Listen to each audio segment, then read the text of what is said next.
Olá a todos, aqui quem fala é Caleb Elias de Carvalho Barbosa e você está no canal Reforma e Teologia, onde buscamos examinar todas as coisas à luz da Palavra de Deus, firmados nos pressupostos da fé reformada e do teísmo bíblico.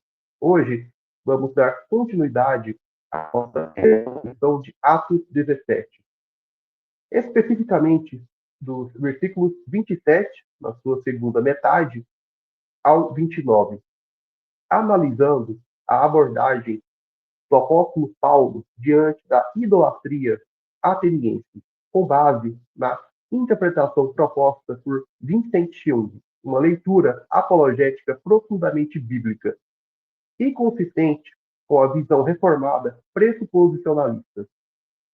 Neste trecho, Paulo cita um poeta grego, Arato, dizendo: porque dele também somos geração.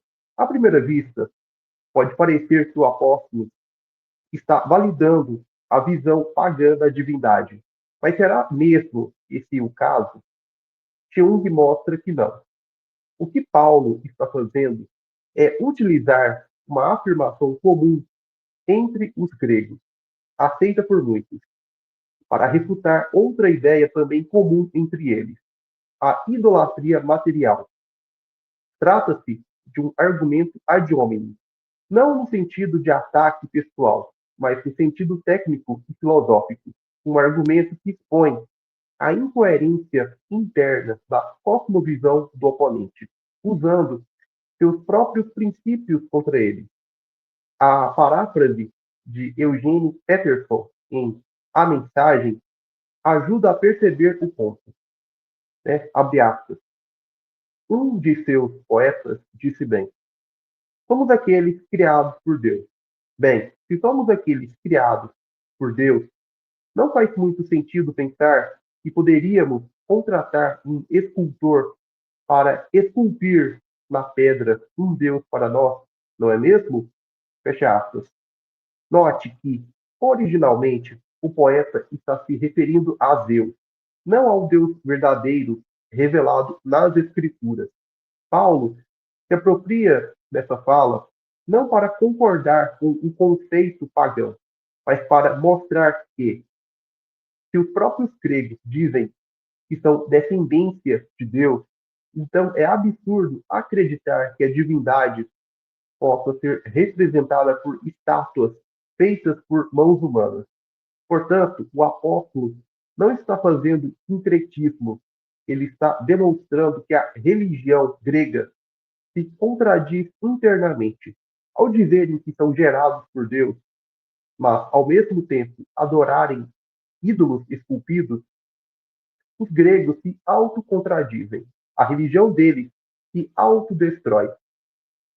Essa estratégia de Paulo reflete um princípio fundamental da apologética cristã reformada. As cosmovisões não cristãs são autocontraditórias, porque tentam explicar a realidade sem a revelação especial de Deus. O intelecto humano, limitado e corrompido pelo pecado, jamais poderá construir por si mesmo uma cosmovisão verdadeira, coerente e abrangente. Assim, religiões e filosofias humanas que rejeitam a revelação bíblica estão condenadas ao fracasso.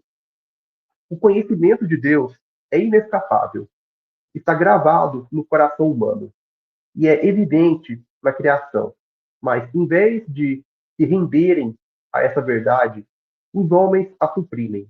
Mesmo assim, continuam a depender de categorias emprestadas do cristianismo, como ordem, propósito, moralidade e racionalidade, para sustentar suas crenças. Isso os leva a tomar pressupostos cristãos emprestados, tentando inseri-los em sistemas que, por definição, os rejeitam. O resultado inevitável é a contradição. É exatamente isso que Paulo expõe em Atos 17 e que Vincent Young tão claramente demonstra.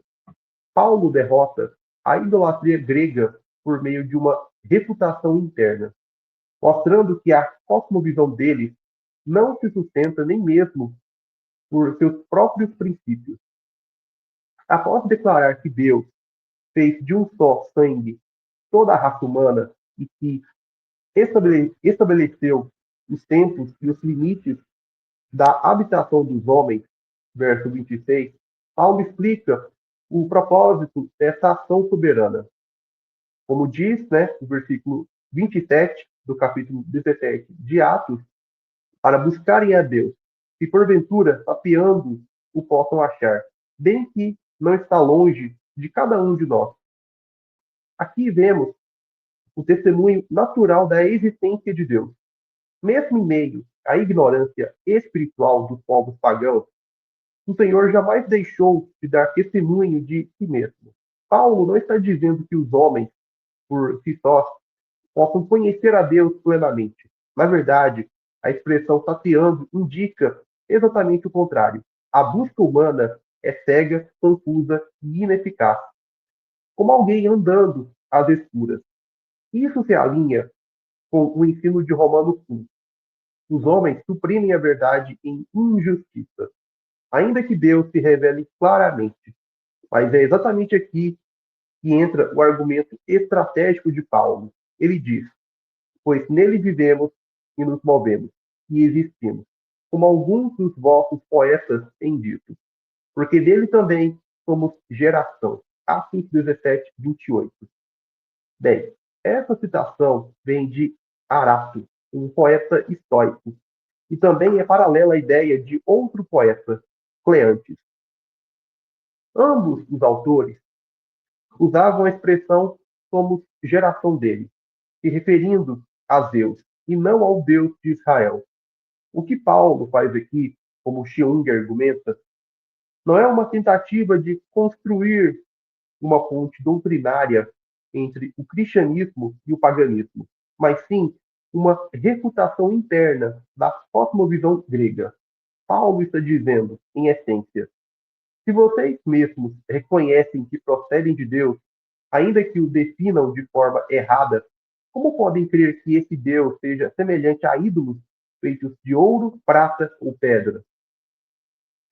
Aqui entra o argumento ad hominem. Paulo não baseia sua doutrina na teologia grega, mas utiliza as próprias palavras dos gregos contra ele. Ele mostra que, mesmo assumindo os seus princípios, a idolatria grega não se sustenta. Esse tipo de pensamento é típico da apologética pressuposicional, que parte do pressuposto de que toda cosmovisão não cristã é autocontraditória e, por isso, pode ser refutada por seus próprios padrões. Então ele conclui: sendo nós, pois, geração de Deus, não devemos pensar que a divindade é semelhante ao ouro, à prata ou à pedra, trabalhados pela arte e imaginação do homem. Atos 17, 29. Essa declaração é teologicamente poderosa. Ela afirma que, sendo nós criaturas do Deus verdadeiro, seria ilógico e impensável conceber esse Deus como uma estátua criada por mãos humanas. Em outras palavras, a idolatria é um absurdo não apenas do ponto de vista da revelação, mas também da razão. Uma razão que, mesmo cega, ainda reconhece certos princípios fundamentais da realidade, porque vive no mundo criado por Deus. Jung destaca que isso ilustra bem a falência da sabedoria humana. O homem, mesmo tentando interpretar o mundo com base na sua própria razão, não consegue evitar utilizar categorias emprestadas da cosmovisão bíblica, como criação, propósito, ordem, moralidade. Mas, ao fazê-lo, acaba se contradizendo. Ele quer ser criatura e criador ao mesmo tempo. Ele quer declarar que procede de Deus, mas quer moldar esse Deus com as mãos. Essa é a essência do pecado humano, uma tentativa de redefinir a realidade sem Deus, mas que sempre termina roubando de Deus para tentar manter uma aparência de coerência. A idolatria, então, é duplamente irracional, porque nega o Deus verdadeiro e porque se contradiz nos próprios fundamentos. O que aprendemos aqui é que a Bíblia não apenas denuncia a idolatria, ela exibe sua incoerência.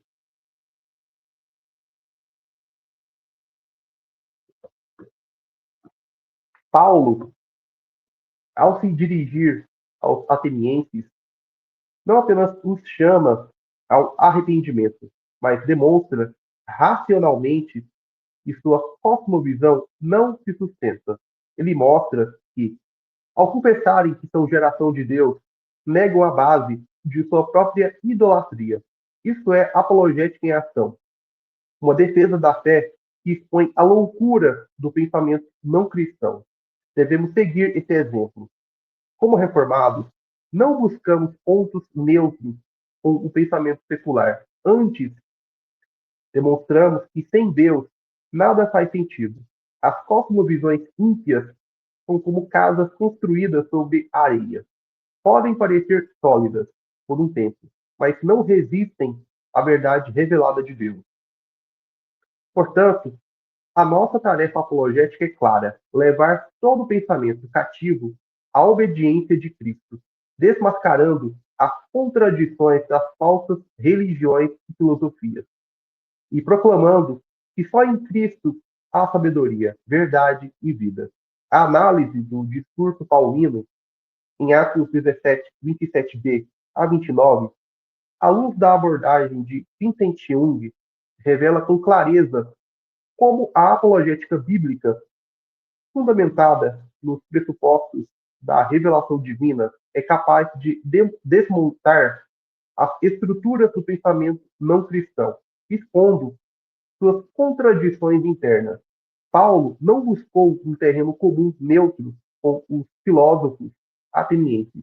Ao contrário, ele os confrontou em sua própria base, demonstrando que até mesmo suas intuições mais nobres e suas declarações mais lúcidas não podiam ser coerentemente sustentadas fora da estrutura da verdade revelada por Deus. Ao utilizar o testemunho de poetas pagãos para expor a irracionalidade da idolatria, o apóstolo evidenciou o poder do argumento ad hominem redutivo, não para concordar com os ímpios, mas para mostrar que eles próprios se contradizem ao rejeitar o Deus verdadeiro e, ao mesmo tempo, tentar viver em um mundo governado por princípios que só fazem sentido dentro da cosmovisão cristã. Com isso, aprendemos que toda tentativa de explicar a realidade sem Deus está condenada ao fracasso. A razão humana, afetada pelo pecado e limitada pela finitude, não é capaz de construir uma cosmovisão verdadeira sem a iluminação da revelação especial de Deus. Ainda assim, por viverem no mundo criado por Deus, os incrédulos não conseguem escapar completamente da verdade. Eles acabam, inevitavelmente, furtando princípios da cosmovisão cristã, distorcendo-os para encaixá-los em seus sistemas, o que gera inevitáveis contradições. Como cristãos reformados, comprometidos com uma apologética fiel às Escrituras, devemos seguir o exemplo de Paulo, não apenas anunciar a verdade, mas também mostrar a incoerência das filosofias e religiões falsas. Toda cosmovisão que rejeita a palavra de Deus está, em última análise, em instância, autodestruindo-se.